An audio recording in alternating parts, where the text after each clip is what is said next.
अस्सलामुअलैकुम नाज़रीन, खेलों की तमाम तर खबरों के साथ मैं हूं नादिया नज़ीर और आप देख रहे हैं उर्दू पॉइंट के लाइव स्टूडियो से प्रोग्राम स्पोर्ट्स राउंड अप। जी नाज़रीन, सबसे पहले प्रोग्राम में बात करेंगे सेंचुरियन में खेले जा रहे टेस्ट मैच की, जहां पाकिस्तान को मज़ीद फिटनेस मसाइल का इजाफा है।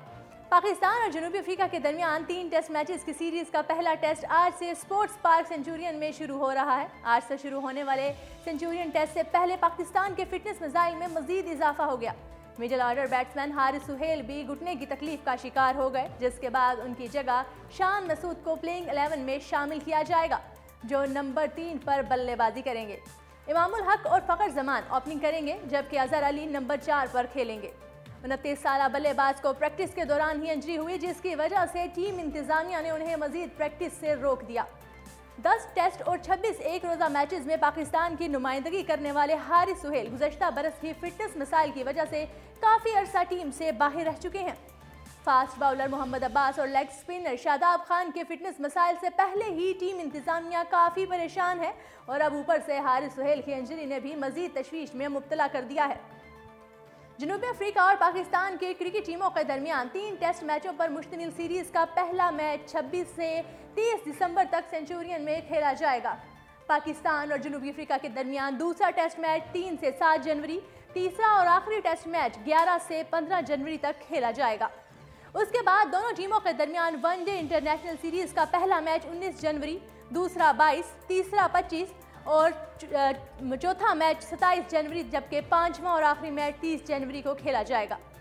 पाकिस्तान और जनूबी अफ्रीका के दरमियान पहला T20 मैच 1 फरवरी, दूसरा मैच 3 फरवरी, जबकि तीसरा और आखिरी मैच 6 फरवरी को खेला जाएगा। और दूसरी जानिब सरफराज अहमद ने यासिर शाह को जनूबी अफ्रीका के खिलाफ अहम हथियार करार दे दिया।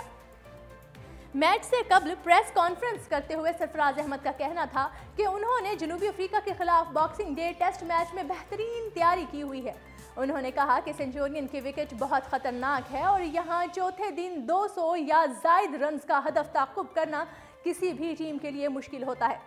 सरफराज ने कहा कि अगर उन्होंने टॉस जीता तो वो पहले बैटिंग ही करेंगे। कौमी क्रिकेट टीम के कप्तान ने कहा कि जनूबी अफ्रीका में मेहमान टीमों को हमेशा ही मुश्किलात का सामना रहा है, बिलखसूस जनूबी एशिया की टीमों को यहाँ शदीद मुश्किलात पेश आती हैं।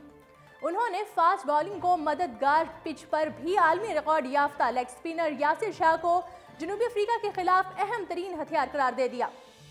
सरफराज अहमद का कहना था कि जनूबी अफ्रीका ने गुज़श्ता 3 सालों में टॉप क्लास लेग स्पिनर का सामना नहीं किया, जिससे पाकिस्तान को फ़ायदा होगा। कौमी क्रिकेट टीम के कप्तान का मजीद कहना था कि जनूबी अफ्रीका की कंडीशंस को समझने में मिकी ऑर्थर से भी मदद मिल सकती है, क्योंकि वो वहां के मकामी होने के साथ साथ जनूबी अफ्रीका टीम की कोचिंग भी कर चुके हैं। पाकिस्तानी टीम अब तक 4 बार बॉक्सिंग डे टेस्ट खेल चुकी है। पहली बार 1983 में खेला गया मैच हार जीत के बाद बराबर रहा, जबकि 2004 में ऑस्ट्रेलिया ने पाकिस्तान को 9 विकेट से शिकस्त दी थी।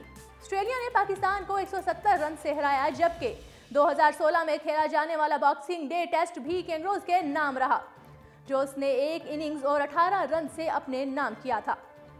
और नाजरीन, दूसरी जानिब पीसीबी सिलेक्शन कमेटी के सरबराह इंज़मामुल हक ने सरफराज अहमद की टेस्ट कप्तानी पर बहस को गैर ज़रूरी करार दे दिया। इंज़मामुल हक का कहना है कि वर्ल्ड कप से कबल पाकिस्तान को तवील फॉर्मेट की कोई सीरीज ही नहीं खेलना। फिलहाल ये कोई ऐसा मसला ही नहीं जिस पर बात की जाए। कौमी टीम सरफराज अहमद की क़यादत में ही वर्ल्ड कप में शिरकत करेगी। मुल्तान क्रिकेट स्टेडियम में कौमी T20 टूर्नामेंट के फाइनल के मौके पर मीडिया से बात करते हुए उन्होंने कहा कि आइंदा साल इंग्लैंड में होने वाले मेगा इवेंट को पेश नज़र रखते हुए क्रिकेटर्स को वनडे मैचेस के लिए तैयारी करवा रहे हैं। इस फॉर्मेट में कौमी टीम की कारकर्दगी से मुतमईन मगर बेहतरी की गुंजाइश हमेशा होती है।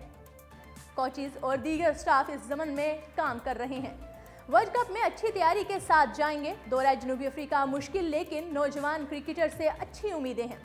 एक सवाल के जवाब में इंज़मामुल हक ने कहा कि मुल्क में इंटरनेशनल क्रिकेट की बहाली के लिए पुरुम्मीद हैं।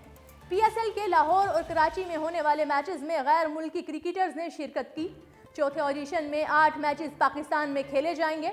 आहिस्ता आहिस्ता गैर मुल्की टीमें भी आने के लिए तैयार हो जाएंगी। चीफ सेलेक्टर ने कहा कि कौमी T20 इवेंट से नौजवान क्रिकेटर्स को मुस्तकबिल के लिए अच्छा तजर्बा हासिल होता है। लाहौर वाइट्स और रावलपिंडी के दरमियान फाइनल ज़बरदस्त रहा। कौमी T20 चैंपियन का ताज लाहौर वाइट्स के सर सज गया।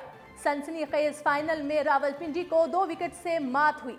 नाकाम टीम ने इब्तदाई नुकसानात से संभलते हुए 8 विकेट पर 162, नवीद मलिक 44, जाहिद मंसूर 30, अमाद आजम 22 और मोहम्मद नवाज 21 रन के साथ नुमाया रहे। अमाद आसिफ और अमाद बट ने 2-2 शिकार किए। फातेह साइद अच्छे आगाज के बाद 77 से 97 रन के सफर में 4 विकेटें गंवाकर मुश्किल में आई। नाकाबिले शिकस्त 35 रन बनाने वाले सैफ बदर ने चैलेंजर्स की मुआवनत से बाजी पलट दी।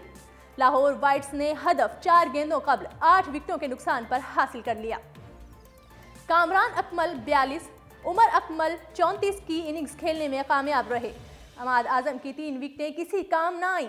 मुल्तान में होने वाले कौमी T20 टूर्नामेंट के फाइनल मैच में रावलपिंडी ने टॉस जीतकर बैटिंग का फैसला किया।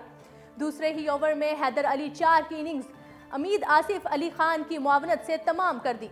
कप्तान उमर अमीन ने 11 रन बनाए थे कि जफर गोहर ने बिलाल आसिफ को कैच थमा दिया। टीम की 50 मुकम्मल होते ही सऊद शकील 5 पर चलते बने। उन्हें वहाब रियाज ने सैफ बदर की मदद से दोहरा किया। दूसरे एंड से मुसलसल स्कोर करने वाले नवीद मलिक 44 रन बनाकर आउट हो गए। मोहम्मद नवाज 21 रन का सहारा देने के बाद अमीद आसिफ और बिलाल आसिफ के गठजोड़ का शिकार हुए तो टीम का मजमूई स्कोर 105 था। जाहिद मंसूर 3 को अमाद बट ने LBW किया। जमाल अनवर 10 पर रन आउट हुए और टीम को नुकसान पहुंचा। अमाद आजम 22 रन बनाने के बाद अमाद बट की गेंद पर LBW हुए तो इनिंग्स की सिर्फ एक ही गेंद बाकी थी। रावलपिंडी ने 8 विकेटों पर 162 का मजमुआ पाया।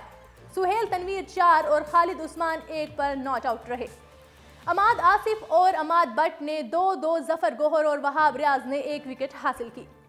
जवाब में लाहौर वाइट्स ने बेहतर आगाज किया। सुलेमान बट ने 13 रन, मोहम्मद अनवर ने उन्हें LBW आउट किया तो टीम का स्कोर 42 था। कामरान अकमल 31 गेंदों पर 42 रन बनाने के बाद अमाद आजम का शिकार बने। कैच उमर अमीन ने लिया। पेसर ने खाता खोलने से कबल ही ज़िशान अशरफ की बॉल्स भी फिजा में बिखेर दी। सेमीफाइनल्स में छक्के छुड़ाने वाले अली खान सिर्फ 5 पर रन आउट हुए। जाहिद मंसूर ने अपनी ही गेंद पर कैच थामकर उमर अकमल को 34 पर रुखसत किया तो टीम का स्कोर 97 और सिर्फ 20 रन के सफर में 4 विकेटें गिरने के बाद फतह मुश्किल नजर आने लगी थी। वहाब रियाज ने सिर्फ 9 गेंदों पर 18 की इनिंग्स खेलकर मायूसी को उम्मीद में बदला। सैफ बदर का साथ देने के लिए आने वाले जफर गोहर 2 रन पर आउट हो गए। बिलाल आसिफ ने 1 अमाद आजम की गेंद पर खालिद उस्मान को कैच दिया। सैफ बदर 2 और अमाद बट ने 1-1 छक्का जड़कर मुहिम आसान बनाई। लाहौर वाइट्स ने हदफ 4 गेंदों कबल ही हासिल करके 2 विकेट से फतह गले लगाई। सैफ बदर 35, अमाद बट 12 पर नाकाबिले शिकस्त रहे। अमाद आजम 3 शिकार करने के बावजूद अपनी टीम की नाकामी का रुख नहीं मोड़ सके। खालिद उस्मान, मोहम्मद नवाज और जाहिद मंसूर ने 1-1 विकेट हासिल की। फतहगर इनिंग्स खेलने वाले सैफ बदर फाइनल के मैन ऑफ द मैच करार पाए। जी नाज़रीन, दूसरी जानिब छठी टीम के मालिक अली तरीन का कहना है कि PSL की छठी टीम के नाम को जल्द ही हतमी शक्ल दे दी जाएगी। ट्विटर पैगाम में उन्होंने कहा कि हजारों लोगों का मशकूर हूँ जिन्होंने वोट किए और नाम तजवीज़ किए। मुल्तान मलंग्स और मुल्तान बहादुर्स ने बराबर 34% वोट हासिल किए। उन्होंने कहा कि मैं जनूबी पंजाब के कोने कोने में जाकर अहलियान जनूबी पंजाब से हतमी नाम के लिए राय लूँगा। नाज़रीन, प्रोग्राम के आखिर में बात करेंगे पाकिस्तान हॉकी लीग की। पाकिस्तान हॉकी लीग फिर मुलतवी होने का इम्कान, मार्च में इनेकाद मुमकिन होगा। आइंदा बरस जनवरी में शेड्यूल पाकिस्तान हॉकी लीग के एक बार फिर मुलतवी होने का इम्कान पैदा हो गया है। क्रिसमस और न्यू ईयर नाइट की तातीलात के बाइस गैर मुल्की खिलाड़ी भी पाकिस्तान आने से हिचकिचाहट का शिकार हैं। नई सूरत हाल के बाद पाकिस्तान हॉकी फेडरेशन हुकाम भी हॉकी लीग की तारीखों को आगे बढ़ाने के हक में नहीं है। लीग अब पाकिस्तान सुपर लीग के बाद मार्च में खेली जाएगी। 10 रोज़ा इवेंट की तारीख 15 ता 25 मार्च तक तजवीज़ की जा रही है। ताहम हतमी फैसला PHF के एग्जीक्यूटिव बोर्ड में किया जाएगा।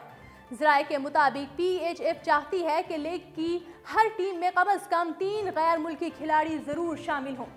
ताहम लीग की मार्केटिंग टीम अब तक सिर्फ 12 गैर मुल्की खिलाड़ियों को ही कंफर्म कर सकी है। जी नाज़रीन, ये था प्रोग्राम स्पोर्ट्स राउंड अप। कल फिर खेलों की तमाम तर खबरों के साथ होगी मुलाकात। कल तक के लिए दीजिएगा इजाज़त। अल्लाह निगहबान।